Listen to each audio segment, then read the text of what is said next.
అందరికీ నమస్తే అండి. Welcome back to our channel. అందరూ బాగున్నారనుకుంటున్నాను. ఇవాళ వీడియోలో మనకిక వారాహీదేవి నవరాత్రులు అయితే రాబోతున్నాయి కదా. ఆషాఢ మాసంలో చేసుకునే ఈ గుప్త నవరాత్రులు ఏవైతే వారాహీదేవి అమ్మవారికి చేసుకుంటామో ప్రారంభ ముగింపు తేదీలు ఏంటి, ఏ రోజు ఏ అలంకారంలో అమ్మవారిని ఆరాధించాలి, అలాగే ఏ నైవేద్యాలు పెట్టాలి, మరి అమ్మవారిని ఎవరెవరు పూజన చేయవచ్చు, కలశ స్థాపన చేసుకోవాలి అనుకున్న, పూజను మొదలు పెట్టాలనుకున్న ఏ సమయంలో చేయాలి పూజని, ఇవన్నీ కూడా పూర్తి వివరాలతో ఈ వీడియోని షేర్ చేస్తున్నానండి. ఎక్కడ కూడా స్కిప్ చేయకుండా చూడటానికి అయితే ట్రై చేయండి. అలాగే ఎటువంటి సందేహం ఉన్నా కింద కామెంట్ సెక్షన్లో తెలియచేయండి.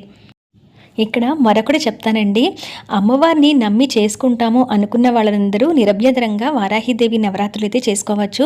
అంతేకాకుండా కోరికలు తీరితేనే ఈ నవరాత్రులు చేస్తాము, లేకపోతే ఇలా పూజ చేస్తేనే కోరికలు తీరుతాయి అని కాకుండా, కోరికల కోసం కాకుండా మనం ఏ మంచి పని చేసినా ఆ భగవంతుని ఆశీస్సులు, ఆ అమ్మవారి ఆశీస్సులు మనకి ఎప్పుడు కూడా తోడుగా ఉంటారు వాళ్ళు అని నమ్మి చేసే వాళ్ళందరూ కూడా ఈ వారాహీదేవి నవరాత్రులు అయితే చేసుకోవచ్చు.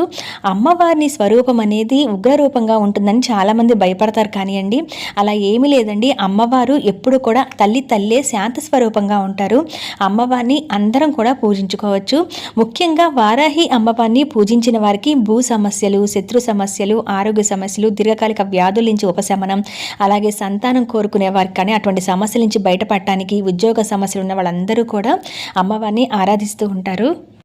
వరాల కురిపించే తల్లి వారాహీదేవి అని అంటారు. లక్ష్మీదేవి స్వరూపంగాను, లలిత అమ్మవారికి సర్వ సైన్యాధ్యక్షురాలిగా ఈ వారాహీదేవి ఉంటారట. ఎవరైతే అమ్మవారిని ఆరాధిస్తారో ఆ ఇంట శత్రుభయం ఉండదు, అలాగే అపజయాలు ఉండవని, జ్ఞాన సంపద అనేది అమ్మవారు మనకిస్తుందని నమ్ముతూ ఉంటారు. అలాగే మనకి మన జీవితంలో ఎదురయ్యే ఎటువంటి సమస్యల నుంచైనా అడ్డంకులన్నీ కూడా తొలగిపోతాయట.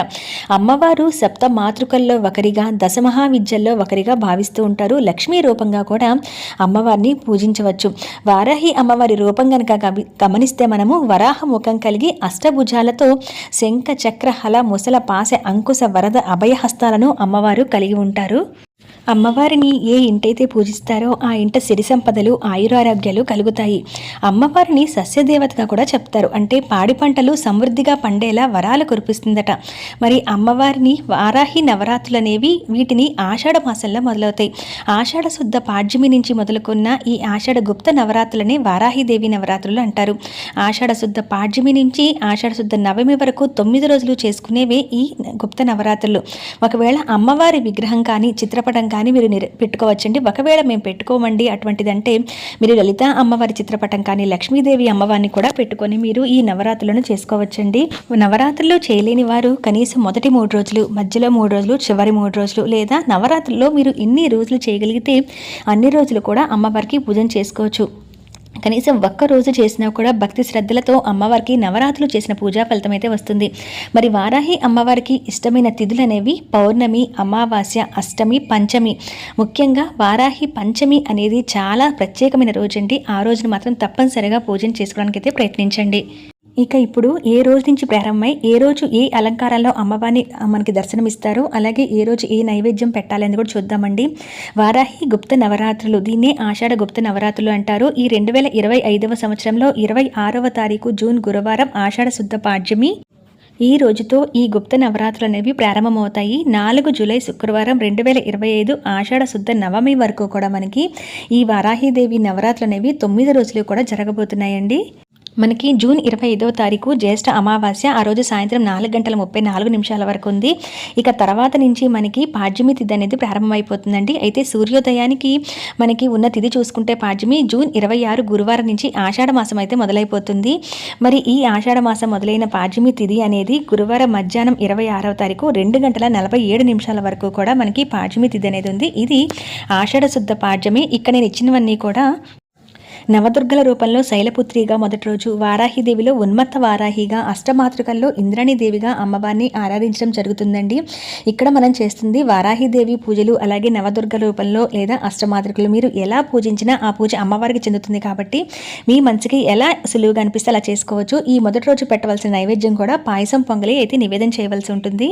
ఇక ఆషాఢ శుద్ధ విధియ అండి. 26 జూన్ గురువారం మధ్యాహ్నం 2:48 నుండి 27 జూన్ శుక్రవారం నాడు మధ్యాహ్నం 1:22 వరకు కూడా ఆషాఢ శుద్ధ విధియ. ఇక్కడ నేను చెప్తున్న తిథులు అనేవి ఒకసారి సమయాలు అయితే గమనించండి. పూజ ఏ సమయంలో చేయాలనేది నేను షేర్ చేస్తాను. మరి రెండవ రోజు అమ్మవారు నవదుర్గల్లో బ్రహ్మచారిణి లేదా బృహత్ వారాహిగా లేదా బ్రహ్మీదేవిగా అమ్మవారు పూజలు అనేవి అందుకుంటూ ఉంటారు. ఇక్కడ ఏ రోజు ఏ అలంకారాలు అయితే వారాహీదేవి దర్శనమిస్తుంటారో ఆ అమ్మవారి స్తోత్రం అనేది ఉంటుందండి. నేను పూజా విధానాలు షేర్ చేస్తాను. అప్పుడు ఆ స్తోత్రాలు కూడా నేను మీ అందరికీ కూడా ఇస్తాను. రెండవ రోజు అమ్మవారికి పులిహోర కట్టె పొంగలి నివేదన చేయవలసి ఉంటుంది. ఇక ఆషాఢ శుద్ధ తదియ 27 జూన్ శుక్రవారం పగలు 1:23 నుండి 28 జూన్ శనివారం పగలు 12:22 వరకు కూడా మనకి ఆషాఢ శుద్ధ తదియ. ఇది గుప్త నవరాత్రుల్లో 3వ రోజు. మరి 3వ రోజు అమ్మవారు నవదుర్గల్లో చంద్రఘంటాదేవిగా, స్వప్నవారాహిగా లేదా వైష్ణవీదేవిగా కూడా అమ్మవారు పూజలు అనేవి అందుకుంటూ ఉంటారు. 3వ రోజు అమ్మవారికి కొబ్బరన్నము లేదా పాయసం కానీ నివేదన చేయవలసి ఉంటుంది. ఇక 4వ రోజు ఆషాఢ శుద్ధ చవితి జూన్ 28 శనివారం పగలు 12:22 నుంచి 29 జూన్ ఆదివారం 11:50 వరకు పగలు మనకి ఆషాఢ శుద్ధ చవితి అయితే ఉందండి. ఇది ఆదివారం వచ్చింది. ఈ రోజున మనకి 4వ రోజు వారాహిదేవి గుప్త నవరాత్రుల్లో ఈ రోజున నవదుర్గల్లో కుష్మాండేదేవిగా లేదా కిరాత వారాహిగా లేదా మహేశ్వరి దేవిగా అమ్మవారిని ఆరాధించవలసి ఉంటుంది. ఇక్కడ నేను వారాహిదేవి అమ్మవారి పేర్లు ఏ రోజుకా రోజు చెప్తున్నా కదండి. అమ్మవారిని పూజించేటప్పుడు ఆ నామంతో పూజిస్తే ఆ రోజున సరిపోతుందన్నమాట. 4వ రోజు అమ్మవారికి దద్దోజనము అలాగే గారెలు నివేదన చేయాలి. ఈ గుప్త నవరాత్రుల్లో ఎంతో ముఖ్యమైన తిథి ఆషాఢ శుద్ధ పంచమి జూన్ 29 ఆదివారం పగలు 11:50 నుంచి 30వ తారీఖు జూన్ సోమవారం పగలు 11:48 వరకు కూడా మనకి పంచమి తిథి. అమ్మవారికి ఇష్టమైన తిథుల్లో పంచమి చాలా ముఖ్యమైనది. స్కందమాతగా లేదా వారాహిగా లేదా కోమారీదేవిగా అమ్మవారిని పూజించవలసి ఉంటుంది. ఇది చాలా అమ్మవారికి ఇష్టమైన తిథుల్లో పంచమి ఒకటండి. మీరు పంచమి రోజు కూడా అమ్మవారికి కందదీపాన్ని కావాలంటే వెలిగించుకోవచ్చు. ఈ నవరాత్రుల పూజా విధానంలో అవన్నీ ఎలా చేయాలో నేను సులువుగా చూపిస్తానండి. ఈ రోజున దద్దోజనం, పులగం అలాగే చిలకడ దుంప ఇటువంటివి అమ్మవారికి నివేదన చేయాలి.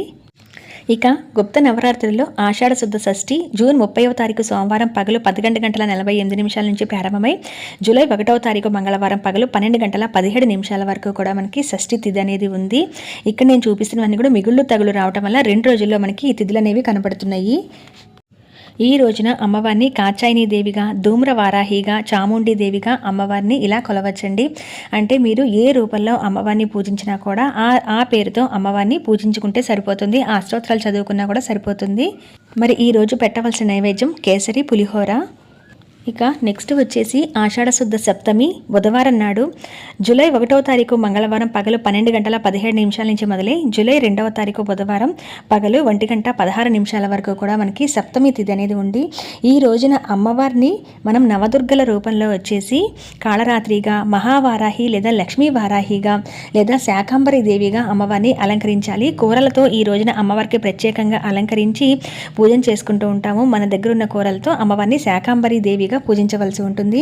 ఈ రోజున పెట్టవలసిన నైవేద్యం శాకాన్నం, కదంబం, చిలకడ దుంపలు, కూరగాయలతో చేసిన పదార్థాలు కానీ అలాగే కూరగాయలన్నింటినీ కూడా అమ్మవారికి నివేదన చేస్తాం.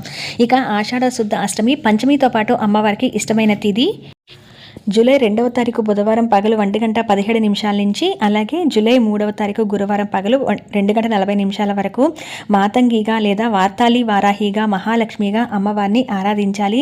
రాజశ్యామల దేవిని మాతంగి అని కూడా పిలుస్తుంటారు కదండి. అమ్మవారి మరొక రూపమే ఇక్కడ వారాహిదేవి రూపంలో కూడా ఈ నవరాత్రుల్లో పూజన చేస్తూ ఉంటాము.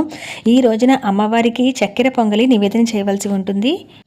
ఇక చివరి రోజు ఆషాఢ శుద్ధ నవమి జూలై 3వ తారీఖు గురువారం పగలు 2:41 నుంచి ప్రారంభమై జూలై 4వ తారీఖు శుక్రవారం సాయంత్రం 4:25 వరకు కూడా ఇక్కడ నవమి తిథి అనేది ఉంది. ఇక ఆషాఢ గుప్త నవరాత్రులైన ఈ వారాహిదేవి నవరాత్రిలో ఇది చివరి రోజు అండి. అమ్మవారిని ఈరోజు సిద్ధదాత్రిగా, దండిని వారాహిగా అలాగే లలితాదేవిగా అమ్మవారిని పూజించవచ్చు. మీరు ఒకవేళ వారాహిదేవి అమ్మవారి చిత్రపటం లేని వాళ్ళు ఇలా లలితాదేవి రూపంలో కూడా ఈ నవరాత్రులను అతి సులువుగా చేసుకోవచ్చు. ఈ రోజు పెట్టవలసిన నైవేద్యం చివరి రోజు కదండి. పాయసం, పులిహోర, చక్కెర పొంగలి, లడ్డు ఇవన్నీ కూడా నివేదన చేయవచ్చు. ఇక ఆ రోజు శుక్రవారం రావటం వల్ల ఉద్వాసం చెప్పవలసింది ఆషాఢ శుద్ధ దశమి శనివారం నాడు ఉదయం పూట ఉద్వాసం చెప్పాలండి. ఆదివారాహిగా అమ్మవారిని పూజించి ఈ రోజున ఉద్వాసం చెప్పాలి. ఎందుకంటే నవమి తిథి మనకి శుక్రవారంతో అవుతుంది. శుక్రవారం అమ్మవారిని కదిలించి ఉద్వాసం చెప్పం కనుక శనివారం ఉదయం అమ్మవారికి ఉద్వాసం చెప్పవలసి ఉంటుంది. ఇవండి అమ్మవారి నవరాత్రుల్లో అలంకారాలు, అమ్మవారి నామాలు, పెట్టవలసిన నైవేద్యాలు. అయితే ఇవన్నీ కూడా వండి పెట్టలేమండి, మేము చేయడానికి అవ్వకపోవచ్చు అని అనుకుంటే కనుక అమ్మవారికి ప్రతిరోజు కూడా పానకం తప్పనిసరిగా నివేదన చేయాలి. అంతేకాకుండా చిలకడ దుంపలు, దానిమ్మ గింజలు ఇటువంటివి కూడా అమ్మవారికి నివేదన చేయవచ్చు. మీ శక్తి కొలది మీకు ఎంత భక్తి శ్రద్ధలు ఉంటాయో ఉన్నంతలోనే మీరు అమ్మవారికి పూజన చేసుకోండి చాలు. మన దగ్గర ఆ వస్తువు లేదు, ఇవి లేవు అని బాధపడకుండా భగవంతుడు మనకి ఆ అమ్మవారు ఎంత శక్తిని అయితే ఇస్తుందో దానికి తగ్గట్టుగా అమ్మవారికి పూజన చేసుకోవచ్చు. ప్రత్యేకంగా కొన్ని దీపాలు అనేవి కూడా అమ్మవారికి వెలిగించుకుంటూ ఉంటాం. అవి కూడా ఫలితం అనేది భగవంతునికి పూజ చేస్తే ఫలితాన్ని ఆశించకుండా మన భక్తి శ్రద్ధలతో మనం కనుక చేస్తే తప్పనిసరిగా ఫలితం అనేది అత్యంత అద్భుతంగా భగవంతుడు మనకి ఇస్తారు. దాని ప్రకారం మీరు ఎంత వరకు అయితే చేయగలరో చూసి అమ్మవారికి ఆ నవరాత్రుల్లో పూజ అయితే చేసుకోండి. 9 రోజులు చేయలేని వారు ముఖ్యమైన తిథిలో కానీ లేదా అష్టమి తిథిలో, పంచమి తిథిలో చివరి ఒక్క రోజైనా చేసుకోవచ్చు. పీరియడ్ వల్ల ఏదైనా ఇబ్బంది ఉంది అని అనుకుంటే కనుక మీరు దాన్ని బట్టి చూసి మొదలు పెట్టుకోండి. కలశ స్థాపన చేయాలి అని అనుకుంటే కనుక 5:47 26వ తారీఖు తెల్లవారుజాం ఆ సమయం లోపల మీరు కలశ స్థాపన అనేది చేసుకోవచ్చు. ఇక్కడ ఒకటి గమనించాల్సింది ఏంటంటే మిగుళ్ళు తగుళ్ళు రావటం వల్ల రాత్రి వేళలో అమ్మవారికి పూజన చేయాలా లేకపోతే ఉదయం వేళలో చేయాలని అంటారు. 2 పూట్ల కూడా అమ్మవారికి పూజన చేసుకోవచ్చండి. ఎక్కువగా వారాహిదేవి అమ్మవారిని సాయంత్రం 6 దాటిన తర్వాత ప్రదోషకాల సమయం దాటిన తర్వాత నుంచి పూజ చేయాలని అంటారు. అలానే ఉదయం చేయకూడదని ఏం లేదు, ఉదయం కూడా చేసుకోవచ్చండి. కొంతమంది సూర్యోదయం లోపల చేస్తూ ఉంటారు, పగలు అని అంటే తర్వాత కూడా పూజన చేసుకునే వారు ఉన్నారు. దేవాలయాలకు వెళ్ళి దర్శనాన్ని కూడా చేసుకొని రావచ్చు. ఒకవేళ మీరు కలశము అక్కడ దీపం పెట్టి మనం దేవీ నవరాత్రులు ఏ విధంగా అయితే చేస్తామో అంతలా చేసుకుంటాము అనుకున్న వాళ్ళు మొదలుపెట్టే ఉదయం పూటే కలశము అక్కడ దీపము పెట్టుకోవాలండి. పెట్టుకొని అక్కడి నుంచి అమ్మవారి పూజలు అనేవి మొదలుపెట్టి 2 పూట్ల కూడా దీపారాధన చేయాలి. బ్రహ్మచర్యాన్ని పాటించాలి. నాన్ వెజ్ లాంటివి అసలు వండటం కానీ తినటం కానీ చేయకూడదు. మీ ఆడవాళ్ళు ఇంట్లో ఎవరైతే ఉన్నారో వారి ప్రాబ్లమ్స్ కానీ అంటే పీరియడ్ పరంగా ఉన్న ప్రాబ్లమ్స్ కానీ అవన్నీ వీలు చూసుకొని మాత్రమే అక్కడ దీపం కానీ కలశ స్థాపన కానీ చేసుకోండి. అంతలా చేయలేము అని అంటే అతి సులువుగా వారాహిదేవి అమ్మవారి చిత్రపటం అభ్యంతరం లేకపోతే ఆ అమ్మవారి చిత్రపటము లేదా విగ్రహం కానీ లేదంటే కనుక మీరు లలిత అమ్మవారిని, లక్ష్మీదేవిని, దుర్గాదేవిని ఎలా అయినా పెట్టుకొని పూజించుకోవచ్చు. తప్పనిసరిగా అయితే తలస్నానాన్ని నిత్యం కూడా ఆచరిస్తే నవరాత్రులు చేసిన వాళ్ళకి చాలా మంచిదండి. ఎవరికైతే ఆరోగ్యపరంగా ఇబ్బందులు ఉన్నాయో వాళ్ళు కంఠ స్నానాన్ని ఆచరించవచ్చు. బ్రహ్మచర్యాన్ని పాటించి చిన్న మ్యాట్ లాంటిది ఏదైనా వేసుకుని నేల మీద పడుకోవాలి. నవరాత్రులు అమ్మవారికి చేస్తున్న వారైతే కనుక అయితే ఉపవాసం ఉండాలనంటే పూజ చేసుకునే వరకు పాలు, కాఫీ, పండ్లు ఇటువంటివి తీసుకుని పూజ చేసుకున్న తర్వాత మీరు నిరభ్యంతరంగా సాత్వికమైన ఆహారం తీసుకోవచ్చు. పూర్తిగా ఉపవాసం అనేది ఉండాలని అయితే ఏం లేదండి. హెల్త్ బాగున్న వాళ్ళు ఉండి అమ్మవారి పూజ చేసుకుని ఉదయం నుంచి పూజ ఉండి ఉపవాసం ఉండి సాయంత్రం పూజ చేసుకుని రాత్రి వేళలో పలహారం లాంటిది తింటే మంచిది. అలా ఉండలేము అనుకున్న వాళ్ళు భోజనం చేసిన సాయంత్రం మరొకసారి స్నానాన్ని ఆచరించి అప్పుడు మంచి బట్టలు అనేవి కట్టుకొని అమ్మవారికి పూజన చేసుకుంటే అంటే శుచిగా ఉన్న బట్టలు, శుభ్రమైన బట్టలు కట్టుకొని అమ్మవారికి పూజ చేసుకుంటే సరిపోతుంది. వారాహిదేవి నవరాత్రులు అనేసరికి ఎవరూ భయపడని అవసరం లేదండి. అతి సులభంగా అమ్మవారిని శాంతి స్వరూపంగా భావించి ఎవరైనా పూజ చేసుకోవచ్చు. చిన్నపిల్లలు, పెద్దవాళ్ళు, ఆడవారు, మగవారు అందరూ చేసుకోవచ్చు. ప్రెగ్నెంట్ లేడీస్ కూడా వాళ్ళు కొంతమంది 5th మంత్ లోపల, కొంతమంది 7th మంత్ లోపల పూజలు చేస్తూ ఉంటారు. వారి ఇంటి పద్ధతిని బట్టి ఆ నెల వచ్చే వరకు కూడా అమ్మవారి నవరాత్రులు ఆరోగ్యపరంగా మంచిగా ఉంటూ ఈ పూజని అతి సులువుగా చేసుకోండి. ఏ రోజు అమ్మవారికి ఎలా పూజన చేయాలి, ఎటువంటి దీపాలను వెలిగించుకోవచ్చు, అలాగే నైవేద్యం ఎలా పెట్టుకోవాలి, ముఖ్యంగా అమ్మవారికి పంచమి తిథుల్లోనూ అష్టమి తిథుల్లోనూ పూజన ఏ విధంగా చేసుకోవాలి, ఉద్వాసన ఎప్పుడు చెప్పాలో చెప్పాను కదా, అలా ఎలా చెప్పాలి, ఆ మంత్రం ఏంటి, ఇవన్నీ కూడా ముందు నా వీడియోస్లో షేర్ చేస్తానండి. ఇప్పటి వరకు అయితే ఈ వారాహిదేవి నవరాత్రుల ప్రారంభ ముగింపు తేదీలు, ఏ రోజు అమ్మవారిని ఏ రూపంలో ఎలా చదువుకోవాలి, ఏ నామంతో పూజించాలి అనేది మీకు తెలియజేశాను. ఈ ఇన్ఫర్మేషన్ అంతా కూడా మీకు యూజ్ అవుతుంది అనుకుంటున్నాను. ఎటువంటి సందేహాలు ఉన్నా కింద కామెంట్ సెక్షన్లో అడగండి. నాకు తెలిసినంత వరకు మీకు క్లారిటీ అనేది ఇస్తాను. మరి నమ్మి అమ్మవారిని ఒక తల్లిగా, శాంతమూర్తిగా నమ్మి చేసుకోవాలి అనుకుంటున్నామో వారాహిదేవి నవరాత్రులు అనుకున్న వాళ్ళందరూ కూడా చేసుకోండి. ఇప్పటి వరకు మేము చేయలేదు అనుకున్న వాళ్ళు కూడా మీరు ఈ నవరాత్రుల పూజని ఆచరించవచ్చు. కాబట్టి నేనైతే ఇన్ఫర్మేషన్ మీకు షేర్ చేశాను కదండి, యూజ్ అవుతుందని అనుకుంటున్నాను. ఎటువంటి సందేహాలను అడగండి. మరి మరొక మంచి ఇన్ఫర్మేటివ్ వీడియోతో మళ్ళీ మిమ్మల్ని అందరినీ కలుస్తాను. అంతవరకు సెలవు. నమస్కారం.